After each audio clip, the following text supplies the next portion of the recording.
I'm Ivana, 32, and I never thought a Thanksgiving dinner would be the moment my marriage changed forever. When my mother-in-law, Eleanor Westbrook, raised her crystal glass and announced to everyone that I'd never get a penny of Westbrook money, the table fell silent. 4 years of subtle exclusion culminated in that public humiliation as tears threatened to spill. Then my husband, Nathan, did something that shocked everyone, especially me. If you're watching this, let me know where you're from in the comments. Don't forget to hit that like button and subscribe if you've ever dealt with difficult in-laws. I read every comment and would love to hear your stories of standing up to family drama. As Nathan and I met during our second year at Michigan Law. I still remember the first time I saw him in our constitutional law class, tall with warm hazel eyes that crinkled when he smiled, and a confidence that came from never having to question his place in the world. I was there on a full scholarship, the daughter of public school teachers from Lansing, who had worked multiple jobs to support my undergraduate education. Nathan was a Westbrook heir to a legal dynasty with offices in Chicago, New York, and London. I never expected him to notice me. I sat in the front row, always prepared, while he held court in the back with classmates from similar backgrounds. But one day, Professor Hargrove paired us for a semester-long project on judicial precedent. I was secretly annoyed group projects with privileged students usually meant I'd do all the work. "I've seen you in class," he said when we met at the library. "You're brilliant. I'm a little intimidated, actually." That wasn't what I expected from a Westbrook. As we worked together over the following weeks, I discovered Nathan was nothing like the entitled rich kid I'd assumed he would be. He was thoughtful, hardworking, and genuinely passionate about law. He was also funny in a quiet way that snuck up on you with observations so dry they'd make you laugh days later when you finally got the joke. 3 months later, we were inseparable. By graduation, we were engaged. The first time I met Nathan's family was during spring break of our final year. He took me to the Westbrook estate in Lake Forest, a sprawling mansion with manicured grounds that had been in the family for generations. His father, Richard, greeted me warmly, a taller, older version of Nathan with silver at his temples and the same kind eyes. His mother, Eleanor, was perfectly polite and absolutely terrifying. "So you're the scholarship student Nathan's been talking about," she said, appraising me from head to toe. "How inspiring." That night at dinner, served by staff on china that probably cost more than my parents' car, Eleanor asked pointed questions about my family. "And what does your father do again?" "Teaching." "Physical education, was it? And your mother works at the public library." Her tone made both sound like shameful secrets. "Well, it's so important for children to have access to public resources." Nathan squeezed my hand under the table. "Ivana graduated top of her class at Michigan," he said proudly. "She's got offers from firms in New York and Chicago."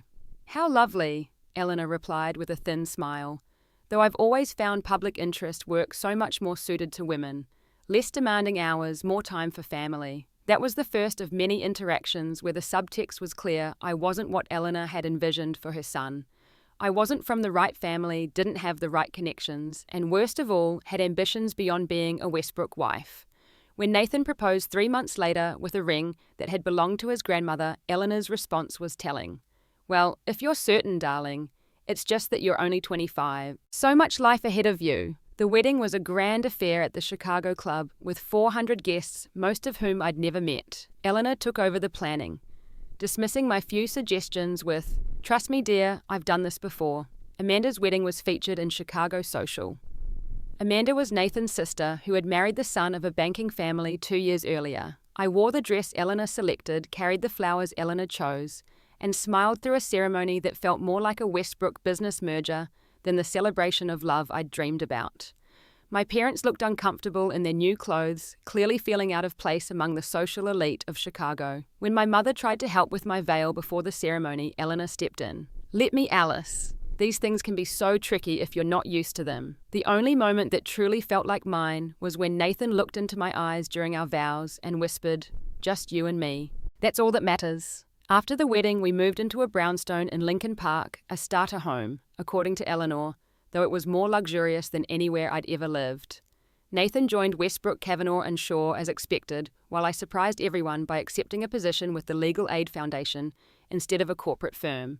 Pro bono work is something you do on the side. Dare not as a career, Eleanor told me at brunch the Sunday after I accepted the position. Especially not when you have the Westbrook name to consider. I'm proud of Ivana. Nathan countered. She's helping people who really need it. Eleanor sipped her mimosa. Of course, darling. It's just not what people in our circle typically do. Our circle. The phrase made it clear where I stood adjacent to, but never fully part of the Westbrook world. The early years of our marriage involved a constant negotiation between Nathan's world and mine. We attended charity galas where Eleanor introduced Nathan with pride. My son, the youngest partner at Westbrook, and me as an afterthought, and his wife.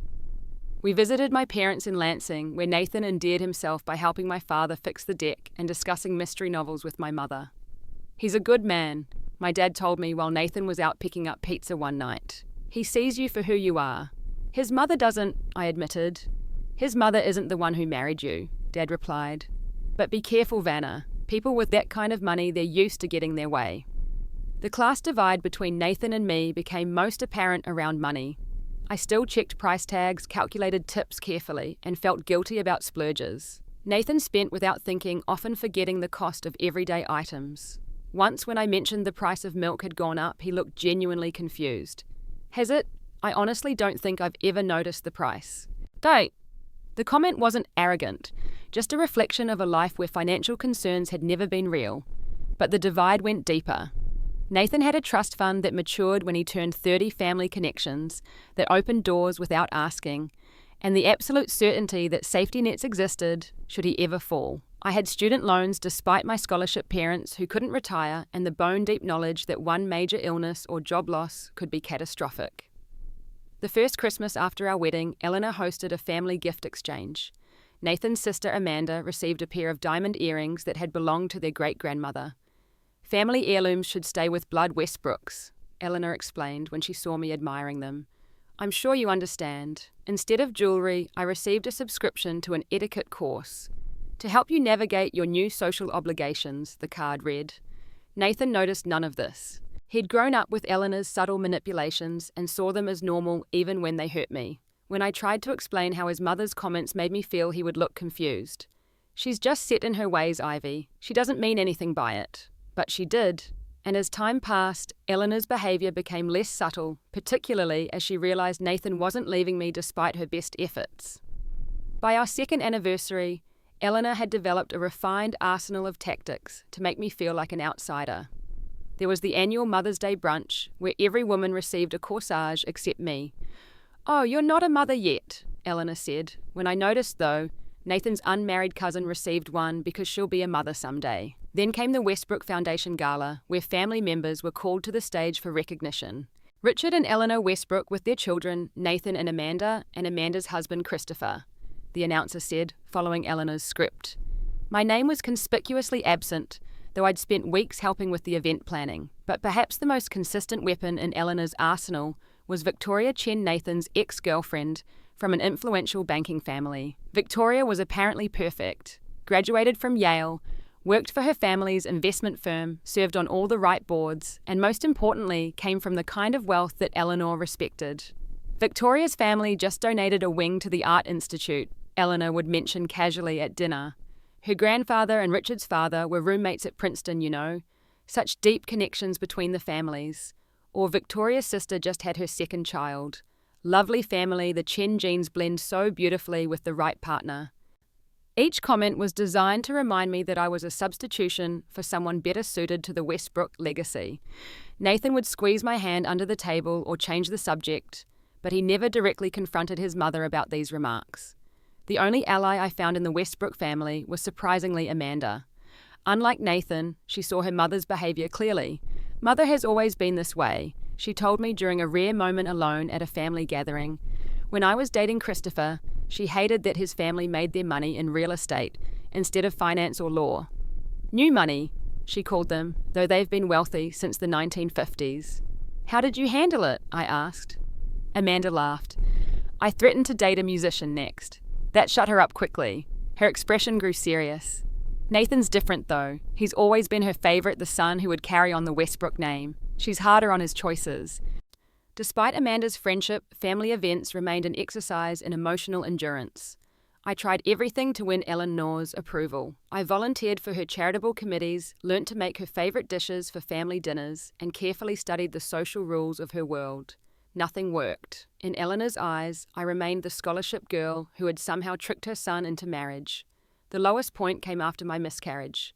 Nathan and I had been trying for a baby for 6 months when I finally got pregnant. We were cautiously excited, waiting until the end of the first trimester to tell anyone. But at 11 weeks, I started bleeding during a meeting at work. By the time Nathan met me at the hospital, it was over. We were both devastated. Nathan took 2 weeks off work, something unheard of at Westbrook Law, and barely left my side. When we finally shared the news with family, Richard was genuinely compassionate. Eleanor's response was different. "Well, perhaps it's for the best," she said over the phone. "First babies are often problematic. When you're ready to try again, I can recommend a specialist who's helped several of my friends' daughters." Nathan's face darkened as he overheard the comment. For the first time, I saw real anger toward his mother flash across his features. "That's enough, Mom," he said, taking the phone from me.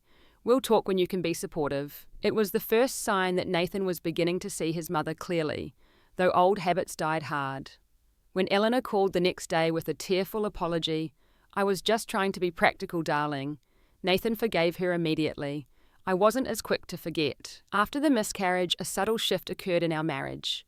Nathan became more protective of me around his family, more aware of his mother's barbs. He began declining some family events, prioritizing our time together. These small acts of independence infuriated Eleanor, who had always expected her children to organize their lives around family obligations. "Family comes first, Nathan," she reminded him when he missed her charity luncheon to take me to a grief counseling session. "The Westbrook name carries responsibilities." "Evana is my family," he replied simply. "And she comes first." It was the beginning of a new phase in our marriage, one where Nathan started to establish boundaries with his mother. But Eleanor Westbrook wasn't a woman who accepted boundaries easily, especially when it came to what she considered her domain, the family fortune. To truly understand the Westbrook family, you need to understand how they viewed money. It wasn't just wealth to them, it was legacy, power, and control. The family fortune had been accumulated over generations, starting with Nathan's great-grandfather, who founded the law firm during Chicago's industrial boom. Each generation had added to it through strategic marriages, smart investments, and a ruthless protection of assets. Eleanor, who had come from old East Coast money herself, was particularly skilled at using financial leverage to maintain control over the family. Despite Richard being the actual Westbrook by blood, it was Eleanor who managed the family trusts, oversaw investments, and ultimately decided who got what. "In this family, we see money as a responsibility, not a right," she often said. What she meant was those who followed her rules were rewarded. Those who didn't were punished. I first witnessed this system in action at one of the quarterly family financial meetings that Eleanor insisted on holding. These gatherings, disguised as educational sessions for younger family members, were essentially performances where Eleanor showcased her power over the family purse strings. "Financial literacy is so important," she would say before proceeding to detail exactly how much each family member had received that quarter from various trusts and whether their financial decisions met with her approval. During my first such meeting, I learned that Nathan's cousin Melissa had been temporarily suspended from receiving her trust disbursements after she moved in with her boyfriend without getting married. "The Westbrook trusts are designed to support family values," Eleanor explained, while Melissa stared at the floor. "Once Melissa reconsiders her living arrangements, we'll happily resume her quarterly payments." 2 months later, Melissa was engaged to her boyfriend. Eleanor proudly announced the restoration of Melissa's financial privileges at the next family meeting. The message was clear: defy Eleanor's vision of propriety, lose access to money. It was breathtakingly effective. Nathan's trust was structured differently than his cousin's. As a direct Westbrook heir, his funds were more secure but still subject to certain conditions. He couldn't access the principal until age 40 unless Eleanor and Richard, as trustees, approved specific withdrawals. The quarterly disbursements he received were generous, but deliberately calibrated to maintain dependence on the family. "Your great-grandfather was wise," Eleanor told Nathan once. "He knew that too much money too young ruins character. That's why the trust is structured to reward stability, family commitment, and wise choices." Translation: marry someone Eleanor approves of work at the family firm, attend family functions, and don't rock the boat. When Nathan and I first married, I was determined to maintain financial independence. I kept my maiden name, professionally maintained my own bank account, and contributed to household expenses proportional to my much smaller salary. Nathan respected this, though he didn't fully understand it. "You don't need to pay for groceries, Ivy," he'd say. "The trust covers our living expenses." "I need to contribute," I'd insist. "It matters to me." The truth was more complicated than pride. I'd seen how Eleanor weaponized money within the family. The more financially entangled Nathan and I became with Westbrook money, the more power Eleanor would have over our lives. This became painfully clear when we decided to buy our house. Nathan and I had found a beautiful old Victorian that needed renovation, a project we were excited to tackle together. When we discussed financing, Nathan casually mentioned that his parents typically provided down payments for family homes. "It's tradition," he explained. "They did it for Amanda and Christopher." I was reluctant. "Can't we get a mortgage on our own? Your salary is good and I'm up for a promotion." We could, but why take on that debt when we don't have to? It's not a loan, Ivy. It's a gift. Against my better judgment, I agreed. A week later, Eleanor's business manager called with paperwork for the down payment. What I thought would be a simple gift letter for the mortgage company turned out to be a 10-page legal document outlining conditions for the family investment in our property. The money came with stipulations the house would be titled in the Westbrook Family Trust, not our names. Any renovation plans required approval from the Family Architectural Committee, meaning Eleanor, and if we ever sold, the family trust would have first right of refusal. "This isn't a gift," I told Nathan after reading the document. "It's a control mechanism." He looked uncomfortable, but not surprised. "It's just how they do things, Ivy. It protects the family assets." "From what me?" I asked pointedly. His silence was answer enough. We argued for days. Nathan couldn't understand why I was making such a big deal about standard Westbrook procedures. I couldn't make him see how the conditions undermined our independence as a couple. In the end, we compromised. We accepted half the down payment amount with fewer strings attached and financed the rest ourselves. Eleanor was furious, but couldn't say so directly without revealing her true motives. Instead, she expressed concern about our financial planning and began sending Nathan articles about protecting assets in marriage. The house became our first real stand against Eleanor's financial control, but not our last. When she offered to pay off my student loans the following year, a seemingly generous offer of nearly $80,000, I declined after discovering the money would come from Nathan's trust, not hers, and would require me to sign additional legal agreements. "She's just trying to help," Nathan said, frustrated by my refusal. "Why won't you let her?" "Because help shouldn't come with a 20-page legal contract," I replied.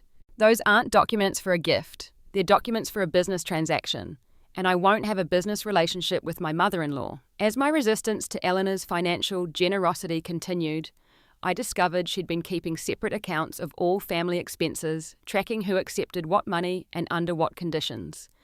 She called them her blessing books, but they were clearly ledgers of obligation.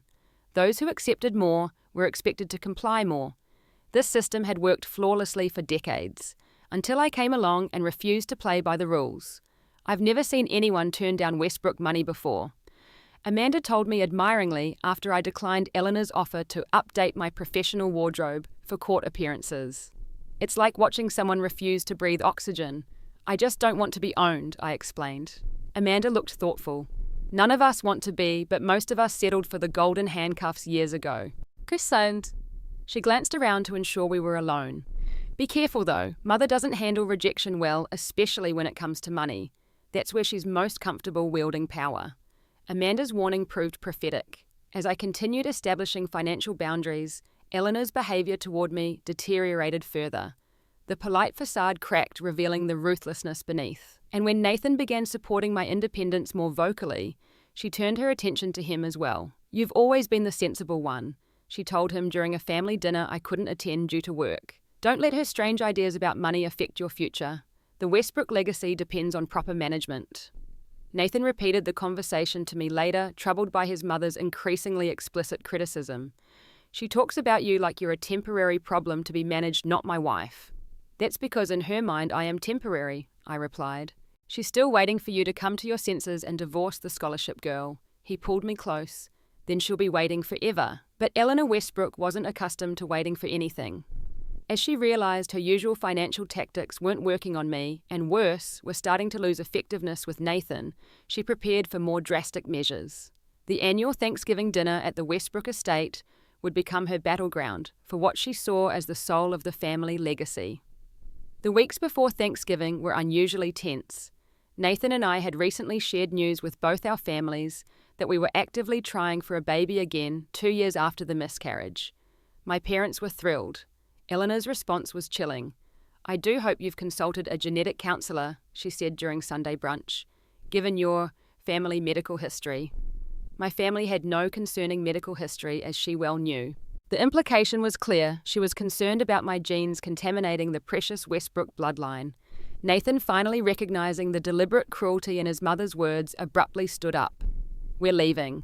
Call us when you can speak respectfully about my wife and our future children." It was our first time walking out of a Westbrook family event, and Eleanor was livid. She called Nathan constantly over the next few days, alternating between tearful apologies and stern lectures about family loyalty. When he held firm in requiring a direct apology to me, she switched tactics. "Your father needs to discuss some urgent trust matters with you," she said. "It can't wait until after the holidays." This was how Nathan ended up in a series of private meetings with Eleanor and the family lawyers, ostensibly about estate planning, but clearly focused on me. I discovered this accidentally when I found trust documents in Nathan's home office, with sections highlighted about spousal provisions and divorce contingencies. "What is this?" I confronted him, holding up the papers. Nathan looked guilty. "Mom and the lawyers wanted to review some aspects of the trust given that we're planning for children. And you didn't think to include me in these discussions about our children's future? They're just preliminary talks, Ivy. Nothing's been decided." But something in his evasive manner told me there was more to the story. Later that week, I overheard a phone call between Nathan and Eleanor that confirmed my suspicions. "I understand the concerns, Mother, but I won't agree to any amendments that treat Ivana differently than any other Westbrook spouse," he was saying in the low, firm voice he used only in serious legal discussions. There was a pause as Eleanor responded. "No, that's not negotiable. She's my wife, and any children we have are Westbrook's regardless of what you think about her suitability." Another pause. "Then I guess we're at an impasse." When he ended the call, Nathan looked troubled but resolved. "My mother is pushing for changes to the family trust," he explained before I could ask. "Changes that would essentially create a separate, smaller trust for any children we have distinct from Amanda's children's trusts." "Because my blood isn't good enough?" I said flatly. "That's not happening," Nathan assured me. "I've made that clear. But it means Thanksgiving is going to be challenging." "Maybe we should skip it this year," I suggested. "Spend it with my parents instead." Nathan shook his head. "That's exactly what she wants, to exclude you from family events until you're no longer part of the picture. We need to stand firm together."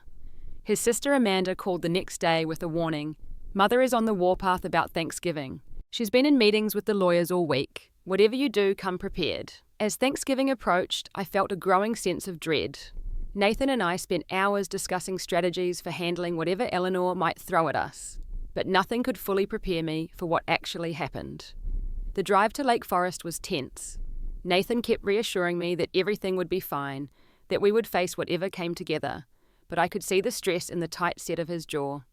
I'd chosen my outfit carefully, a burgundy cashmere sweater dress that was elegant but not showy, with a simple gold necklace Nathan had given me for our anniversary. "You look beautiful," he said, as we pulled through the gates of the estate. "Remember, we're a team. Nothing she says or does changes that." I nodded, took a deep breath, and prepared to face the dragon in her lair. The Westbrook mansion was decorated for the holiday with tasteful autumnal elegance. Nothing as gauche as paper turkeys or pilgrim figures, but rather museum-quality arrangements of bittersweet and maple branches, heirloom pumpkins in perfect shades of cream and sage, and subtle touches of gold throughout. The effect was both intimidating and impressive, like Eleanor herself. Richard greeted us warmly at the door, hugging both Nathan and me. "So good to see you both," he said, and I detected genuine affection in his voice. Richard had always been kind to me, though his kindness rarely translated into actual support when Eleanor was being difficult. Eleanor appeared behind him, immaculate in a camel cashmere ensemble that probably cost more than 3 months of my salary. "Nathan, darling," she said, embracing her son. To me, she offered a cool cheek and the barest hint of a smile. "Ivana, that colour is certainly festive." Inside the house bustled with activity. Staff moved efficiently through the rooms, putting final touches on the elaborate dinner preparations. Family members clustered in the grand living room, drinks already in hand. Amanda waved from across the room where she stood with her husband Christopher and their son Jackson. Nathan's cousins, aunts, uncles, and various family connections filled the space with the confident chatter of the wealthy and well-connected. Nathan called his uncle Robert Richard's younger brother. "Come tell me about that Wilson case. Heard you're making quite the impression in court." As Nathan was pulled into conversation, I found myself momentarily alone. Eleanor, I noticed, was speaking intently with the butler glancing in my direction. When the seating arrangements were announced for dinner, I wasn't surprised to find myself far from Nathan, seated between distant cousin Philip, who worked in the family office and barely spoke, and Eleanor's friend Margaret, who wasn't actually family at all. The Westbrook Thanksgiving table was a sight to behold. Set in the formal dining room beneath a crystal chandelier, the 30-foot mahogany table gleamed with silver and fine china. Centerpieces of white roses, hydrangeas, and eucalyptus ran the length of the table, interspersed with silver candelabras holding beeswax tapers. Each place setting included 5 crystal glasses, multiple sets of silverware, and a small silver place card holder with calligraphed names. Nathan frowned when he saw our separated seats, but was quickly distracted by his father calling for everyone's attention. Richard stood at the head of the table, crystal glass raised. "Before we enjoy this wonderful meal, I'd like to propose a toast. To family, our greatest blessing. May we always remember that true wealth lies in the bonds we share with one another." His eyes met mine briefly as he spoke, and I thought I detected a hint of apology in them. Had he guessed what Eleanor was planning? If so, he did nothing to stop it. The first hour of dinner passed in a blur of exquisite food and stilted conversation. I picked at the butter-poached lobster appetizer and sipped sparingly at the wine, conscious of Eleanor, watching me from her position near the head of the table. Nathan tried to catch my eye, occasionally sending reassuring smiles when our gazes met. It was during the break before the main course, a Westbrook tradition allowing guests to refresh themselves before the turkey was presented, that Eleanor began setting her stage. As servers cleared appetizer plates, she clinked her crystal glass delicately. "While we wait for the main course, I thought this might be an opportune moment to share some family news," she announced. The table quieted immediately. Eleanor rarely made announcements without calculation. "As some of you know, Richard and I have been working with the family office to update certain aspects of the Westbrook Trust." She smiled benevolently around the table. "As our family grows and changes, it's important that our financial planning evolves as well." My stomach tightened. This was it, whatever she had been planning. "We're pleased to announce several new educational trusts for the youngest generation," Eleanor continued. "Jackson, of course, will have his expanded to include international opportunities." Amanda nodded, smiling at her 4-year-old son, who was blissfully focused on dinner rolls. "Additionally," Eleanor went on, "we've established substantial trusts for any future Westbrook grandchildren." Her gaze swept meaningfully across certain family members, but noticeably skipped over me. Nathan shifted in his seat, his expression darkening. He knew as I did what was coming. "There's also the matter of the family inheritance structure," Eleanor said, her voice taking on a more formal tone. "Richard and I have always believed in transparency about financial matters. It's important that everyone understands their place in the family legacy." She proceeded to detail various financial provisions for different family members, who would manage which family properties, who would receive which family heirlooms, how the business interests would transition over time. It was excruciating in its precision and deliberate in its message. Everyone had a place in the Westbrook financial future. Everyone except me. As for recent additions to the family, Eleanor said, her gaze finally landing on me with cool assessment, "We've had to make certain practical decisions." The table fell uncomfortably silent. Even the staff paused in their movements. "Ivana," she said my name as if it tasted unpleasant. "I believe in being direct about these matters. The Westbrook legacy was built over generations, by careful stewardship and strategic planning. While you are, of course, Nathan's chosen wife, you are not and will never be a Westbrook by blood." I felt the blood drain from my face as every eye at the table turned to me. "Therefore," Eleanor continued relentlessly, "I want to be perfectly clear, you'll never get an inheritance from this family.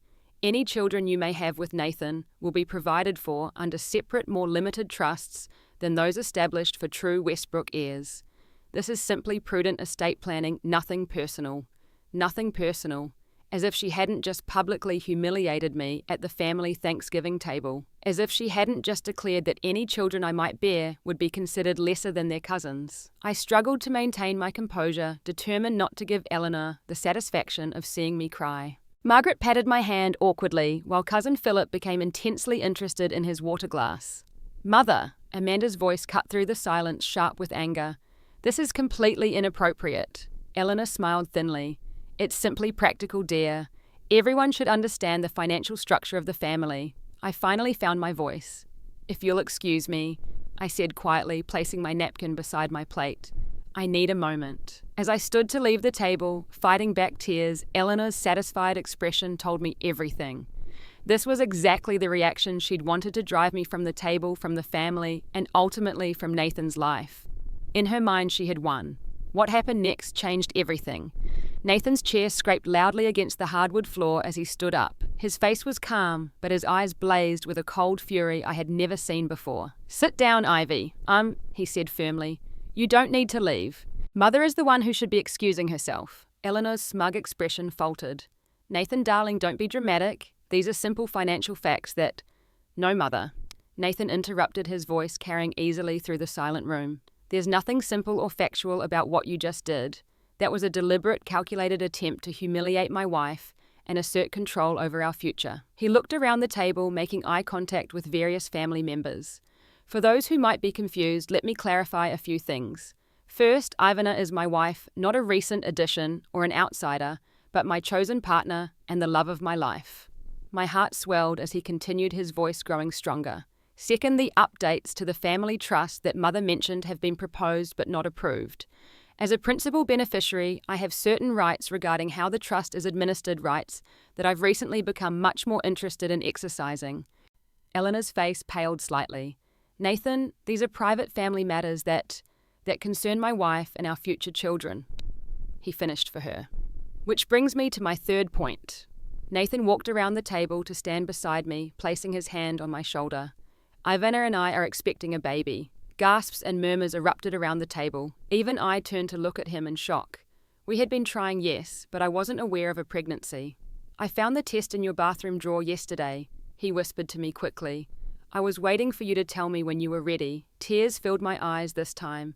From a complicated mix of emotions, joy about the pregnancy I had only discovered 3 days prior, and had been waiting for the right moment to share amazement at Nathan's stand and lingering hurt from Eleanor's cruelty. Nathan turned back to address the table. "Our child will be a Westbrook, regardless of what arbitrary distinctions Mother tries to create. And that leads me to my final announcement." He took a deep breath, squeezing my shoulder gently. "Over the past year, I've been quietly liquidating my personal holdings in various Westbrook enterprises.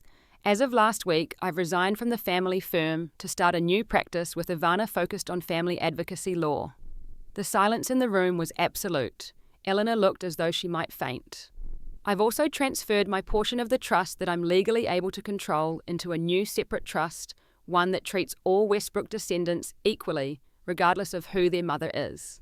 Nathan's voice was steady, though I could feel the slight tremor in his hand on my shoulder.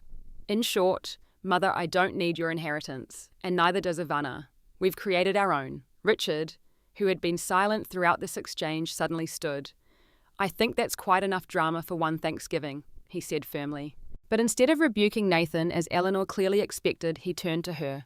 "Eleanor, I told you this approach was ill-advised. Now you've forced Nathan's hand publicly when this could have been resolved privately." "You knew about this?" Eleanor asked, her husband, betrayal written across her features. "About Nathan's plans?" "Yes, he consulted me months ago." Richard's voice was tired. "I advised him against such drastic measures, but I also advised you against this public confrontation. Neither of you listened." Amanda stood next. "For what it's worth, I support Nathan and Ivana completely. Mother, your behavior has been appalling and it needs to stop." Eleanor looked around the table, clearly expecting support from other family members, but found only uncomfortable silence or averted gazes. Even loyal cousin Philip seemed fascinated by his napkin ring. "I think," Nathan said quietly, taking my hand, "that Ivana and I will be leaving now. We'll send a car for our things tomorrow." As we walked toward the door, Richard called after us. "Nathan, Ivana, this doesn't have to be the end of discussion. When cooler heads prevail, perhaps we can talk." Nathan nodded once to his father, but didn't slow our departure. In the privacy of our car, parked well away from the main entrance, I finally broke down. "You knew," I asked through tears, "about the baby?" Nathan nodded, taking my hands in his. "I found the test when I was looking for dental floss yesterday morning. I was waiting for you to tell me, but then, well, it seemed like the right moment back there." "It was," I agreed, wiping my eyes. "But what you said about the firm, about the trust, Nathan, was that real? Or just something you said to stand up to your mother?" "It's real," he confirmed. "I've been working on it for months, ever since Mother started these trust discussions that were clearly aimed at controlling our future. I didn't tell you because I wanted everything legally established first, so there would be no way for her to interfere. You left the family firm. I still couldn't believe it. Nathan had been groomed since childhood to take over Westbrook law someday. I did," he said simply, "and I've never felt more certain about a decision. The family practice isn't what I want anymore, Ivy. Working with you, building something meaningful together, that's what I want for our future." As we drove away from the Westbrook estate, I felt a weight lifting that I hadn't even realized I'd been carrying. For 4 years, I had been fighting for a place at a table where I was never truly wanted. Now Nathan and I would build our own table, one where everyone would be welcomed equally. "I love you," I told my husband, my hand drifting to my still flat stomach where our child grew. "And I'm so proud of you." "I love you too," he replied. "Both of you. And I'm sorry it took me so long to stand up to her." As the Westbrook mansion disappeared behind us, I realized that Eleanor had actually given us a precious gift with her cruelty. She had forced a reckoning that might otherwise have taken years to reach. In trying to exclude me from the Westbrook inheritance, she had inadvertently freed us both from its golden chains. The weeks following what we came to call the Thanksgiving Showdown were challenging but strangely liberating. Eleanor launched a multi-pronged campaign to bring Nathan back into the fold, alternating between tearful pleas about family loyalty, stern lectures about responsibility to the Westbrook legacy, and thinly veiled threats about the financial consequences of his rash decisions. None of it worked. Nathan had prepared meticulously for his exit from the family firm and the restructuring of his assets. While he couldn't touch the principal of the family trust until he turned 40, he had significant personal holdings and had been a named partner at Westbrook Law for 3 years, entitled to a substantial buyout. I never realized how much I dreaded going to the office until I didn't have to anymore. He confessed one morning as we lingered over breakfast, something he'd never had time for before. "I always thought the weight I felt was just responsibility, but it was really her expectations crushing me." Richard reached out separately, inviting us to lunch at his club without Eleanor. "I want you both to know that I don't support how things were handled at Thanksgiving," he said, looking genuinely regretful. Eleanor crossed a line and I should have stopped her more firmly. "Why didn't you?" I asked directly, something I wouldn't have dared before. Richard sighed heavily. 40 years of marriage creates patterns that are hard to break. Eleanor has always managed the family social dynamics, while I managed the business. It seemed easier to let her have her way in what she considered her domain. Even when she was hurting people you care about, Nathan pressed. "Especially then," Richard admitted. "It's not an excuse, just an explanation, but I'm trying to do better now." And surprisingly, he was. Richard became an unexpected ally, serving as a bridge between Nathan and the extended family. He respected our decision to create boundaries with Eleanor, but kept us connected to the rest of the Westbrooks, who weren't as directly under her influence.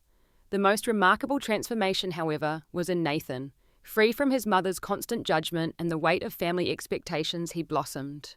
The man who had always carefully measured his words now spoke with passionate conviction about the kind of law practice we were building together. The dutiful son became a fiercely protective husband and father-to-be. As my pregnancy progressed, Eleanor made several attempts to reassert control. First came the peace offering, a delivery of baby furniture from an exclusive European maker. We returned it with a polite note explaining that we were furnishing the nursery ourselves. Then came the financial maneuvers.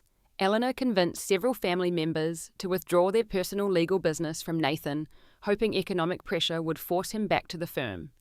Instead, we secured several new clients who specifically sought us out after hearing about our split from the prestigious but notoriously conservative Westbrook Law. "People are tired of law firms that only serve the wealthy," Nathan observed as we signed our 3rd new corporate client in a month. "Our approach is resonating."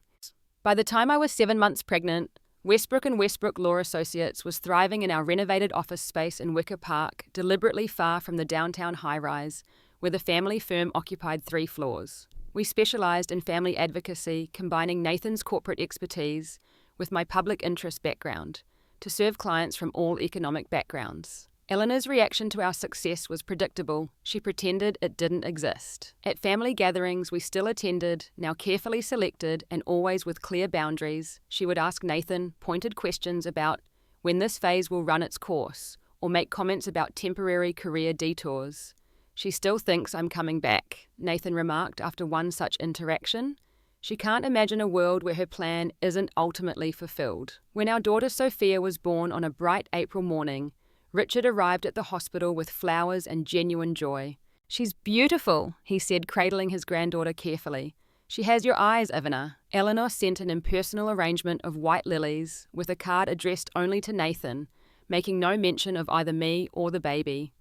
It was perhaps the most honest expression of her feelings. We simply didn't exist in her version of reality. For the first 3 months of Sophia's life, Eleanor maintained her distance, refusing to acknowledge her newest grandchild. Then, as Nathan had predicted, she tried a new approach. "Your mother called," I told Nathan one evening as he returned from court.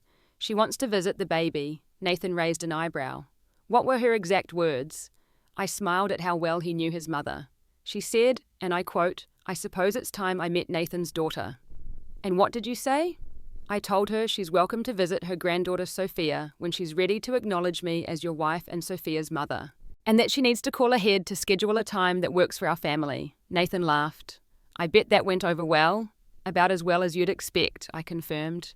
But she agreed to our terms, at least on the surface. She's coming Saturday at 2. Eleanor's first visit with Sophia was strained but civil. She arrived exactly on time, dressed as though for a society luncheon rather than a casual meeting with a baby. She brought an heirloom silver rattle, a Westbrook tradition for generations, and managed to compliment Sophia's strong features, while implying surprise that she looked so much like a Westbrook despite everything. But when Sophia gripped Eleanor's carefully manicured finger and gazed up at her with Nathan's hazel eyes, I saw the first crack in her perfect facade. For just a moment, Eleanor Westbrook looked vulnerable. Over the following months and years, a fragile peace developed. Eleanor never apologized for her behavior at Thanksgiving or the years of subtle cruelty that preceded it.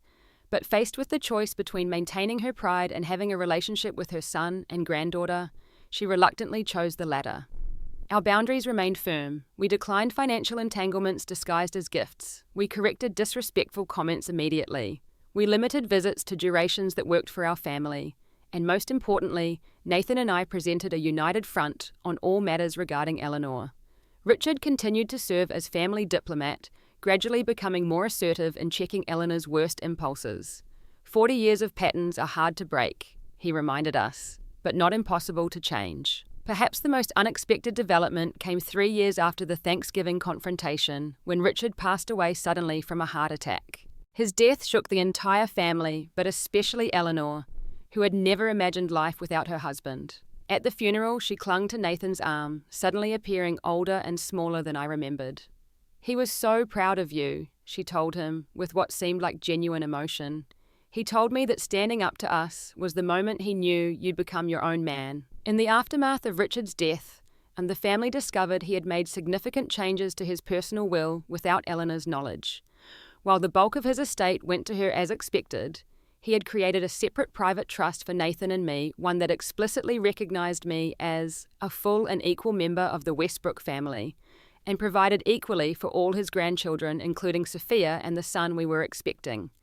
He wanted to make things right, Nathan said as we reviewed the documents, in his own way. Eleanor was furious about the separate trust, but powerless to change it. More importantly, Richard's death forced her to confront her own mortality and the consequences of her actions. With her husband gone, and many family members distanced by her behavior, she faced a lonely future unless she changed. The change, when it came, wasn't dramatic or complete. Eleanor would never be warm or truly accepting, but she began making small efforts, remembering our children's birthdays, asking occasional questions about my work, refraining from her most cutting remarks. It wasn't friendship or even true family love, but it was a workable relationship. I never expected her to change. I admitted to Nathan on our 5th wedding anniversary as we watched Sophia playing with her younger brother Thomas in the backyard of our home. I just wanted to be treated with basic respect. She respects power, Nathan observed. Once we stopped giving her power over us, she had to adapt. 5 years after that fateful Thanksgiving, our lives looked nothing like what Eleanor had planned for her son. Nathan and I have built a successful law practice devoted to helping families navigate complex legal systems. We live in a home we purchased entirely on our own. Our children are growing up understanding that family is defined by love and respect, not bloodlines or bank accounts. We still attend some Westbrook family events, but on our terms. Eleanor still occasionally tests boundaries, but with less frequency and intensity. The family financial meetings continue, but Nathan and I decline to participate, managing our own affairs separately from the Westbrook machine. The most important change isn't in Eleanor, or even in our relationship with her, it's in us. Nathan has discovered who he is outside of the Westbrook expectations. I've found confidence in my place in our family, no longer seeking approval I'll never truly receive. Together, we've created something neither of us could have imagined when we met in law school, a partnership based on mutual respect, shared values, and genuine love. As for inheritance, we're building our own legacy, one that values people over possessions and measures wealth by happiness rather than dollar signs. It turns out that when someone tells you you'll never get an inheritance, sometimes the appropriate response is simply, I don't need yours, I'm creating my own. If you've ever dealt with toxic family dynamics or felt like an outsider in your own family, I'd love to hear your story in the comments. How did you handle it? Did you establish boundaries or walk away? Remember to like this video if it resonated with you and subscribe for more real-life stories about standing up for yourself. Share this with someone who might need to hear that it's okay to create your own definition of family. Thank you for listening to my story, and remember, sometimes the family we choose is more important than the family we're born into.